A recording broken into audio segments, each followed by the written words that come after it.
निराशा के अंधेरे में शिवजी बने रोशनी। बहुत ही सुंदर विचार, प्रेरणादायक कहानी। अंत तक जरूर सुने। एक छोटे से कस्बे में विवेक नाम का एक युवक रहता था। वह पढ़ा लिखा, मेहनती और सपनों से भरा हुआ था। उसका सपना था कि वह एक दिन बड़ा आदमी बने, अपने परिवार की गरीबी दूर करे और अपने माता पिता को खुशियां दे। लेकिन जिंदगी ने उसके लिए कुछ और ही सोच रखा था। विवेक ने कई बार नौकरी के लिए कोशिश की, लेकिन हर बार उसे असफलता ही मिली। कभी इंटरव्यू में रिजेक्ट हो जाता, कभी पैसे की कमी के कारण आगे नहीं बढ़ पाता। धीरे धीरे उसका आत्मविश्वास टूटने लगा। घर की हालत भी खराब थी। पिता बीमार रहते थे और मां घर संभालती थी। विवेक ही उम्मीद का एकमात्र सहारा था, लेकिन जब वही कमजोर पड़ने लगा तो घर में भी निराशा का माहौल छा गया। एक दिन विवेक बहुत टूट गया। उसे लगने लगा कि अब उसके जीवन में कुछ भी अच्छा नहीं होगा। वह अकेले में बैठकर सोचता, शायद मैं किसी काम का नहीं हूं, शायद भगवान भी मेरी नहीं सुनते। लेकिन उसके दिल के एक कोने में भगवान शिव के लिए एक छोटी सी आस्था अभी भी जिंदा थी। एक रात वह चुपचाप घर से निकला और पास के शिव मंदिर की ओर चल पड़ा। रात का सन्नाटा था। आसमान में चांद हल्का हल्का चमक रहा था। मंदिर में कोई नहीं था। विवेक शिवलिंग के सामने बैठ गया और पहली बार खुलकर रोने लगा। भोलेनाथ, मैं हार गया हूं। मैंने बहुत कोशिश की, लेकिन हर बार असफलता मिली। अब मुझ में आगे बढ़ने की ताकत नहीं बची। अगर आप सच में हैं तो मुझे कोई रास्ता दिखाइए। उसकी आवाज में दर्द था, आंखों में आंसू थे और दिल में पूरी सच्चाई। कुछ देर बाद अचानक मंदिर में हल्की सी हवा चली। दीपक की लौ तेज हो गई और वातावरण में एक अजीब सी शांति फैल गई। विवेक को ऐसा महसूस हुआ जैसे कोई उसके पास बैठा है। उसने आंखें खोली, लेकिन वहां कोई दिखाई नहीं दिया।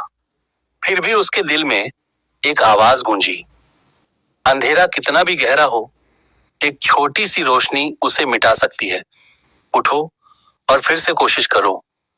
विवेक को समझ नहीं आया कि यह उसकी कल्पना थी या भगवान का संकेत, लेकिन उस आवाज ने उसके अंदर एक नई ऊर्जा भर दी। अगले दिन उसने फिर से अपने जीवन को संभालने का फैसला किया। उसने हार मानने के बजाय छोटी छोटी कोशिशें शुरू की। विवेक ने अपने ज्ञान का उपयोग करके बच्चों को पढ़ाना शुरू किया। शुरुआत में केवल 2-3 बच्चे ही आए, लेकिन धीरे धीरे उसकी मेहनत और ईमानदारी की चर्चा फैलने लगी। कुछ ही महीनों में उसके पास कई बच्चे पढ़ने आने लगे। उसकी छोटी सी ट्यूशन एक अच्छे कोचिंग सेंटर में बदल गई। अब उसकी आर्थिक स्थिति सुधरने लगी। उसने अपने पिता का इलाज करवाया और घर की हालत भी बेहतर हो गई। विवेक समझ गया कि भगवान ने उसे कोई चमत्कार नहीं दिया, बल्कि उसे खुद अपने अंदर की ताकत पहचानने का रास्ता दिखाया। एक दिन वह फिर से मंदिर गया। इस बार उसके चेहरे पर मुस्कान थी। उसने शिवलिंग के सामने सिर झुकाकर कहा, भोलेनाथ, आपने मुझे अंधेरे से बाहर निकाला। जब मैं खुद को हार चुका था, तब आपने मुझे मेरी ही ताकत दिखाई। आप सच में मेरे जीवन की रोशनी बन गए। तभी मंदिर की घंटियां अपने आप बजने लगीं, जैसे भगवान उसकी बात सुन रहे हों। विवेक ने महसूस किया कि भगवान हमेशा हमारे साथ होते हैं। वे हमें सीधे रास्ता नहीं दिखाते, बल्कि हमें खुद रास्ता बनाने की शक्ति देते हैं। इस कहानी से हमें क्या सीख मिलती है? यह कथा हमें सिखाती है कि निराशा के अंधेरे में भी उम्मीद की एक किरण जरूर होती है। जब हम खुद को पूरी तरह हार मान लेते हैं, तब भी भगवान हमें गिरने नहीं देते।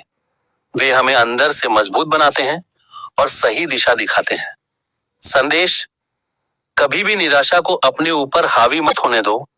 भगवान शिव पर विश्वास रखो और खुद पर भरोसा करो, क्योंकि अंधेरे के बाद ही उजाला आता है और वही उजाला हमें नई राह दिखाता है। ऐसे ही और कहानी और कथा सुनने के लिए हमारे चैनल को लाइक, शेयर, फॉलो और सब्सक्राइब करें। धन्यवाद।